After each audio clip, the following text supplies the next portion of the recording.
Hej, vi har været på minkfarm, og det er hvad vi har lært. Minkene er rovdyr, der lever i Nordamerika og er virkelig farlige i forhold til deres størrelse. Grunden til, at Danmark er så et godt sted at have minkfarme, er fordi Danmark har det samme vejr som i Nordamerika / Canada, som så gør det ideelt for minkene at leve her.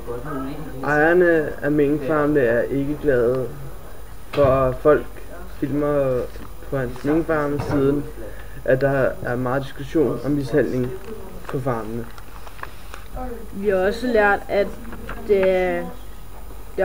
at minkene ikke har så mange byprodukter, da deres indvold bliver brugt til at lave biodiesel.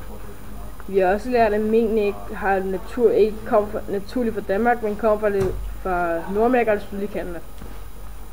Mink er et skadedyr i Danmark, da de spiser andre dyr, som ikke er vant til at blive spist, som er vant til at være højt i fødekæden. Det minkene spiser på farmene er en blanding mellem fisk, kyllingerester og andre slags fibre og meget andet. Minkenes pels bliver bortauktioneret på et auktionshus i Kloster, som hedder Copenhagen Fur, som har 5 auktioner hvert år. Danmark er blandt de bedste lande til at producere minkskind.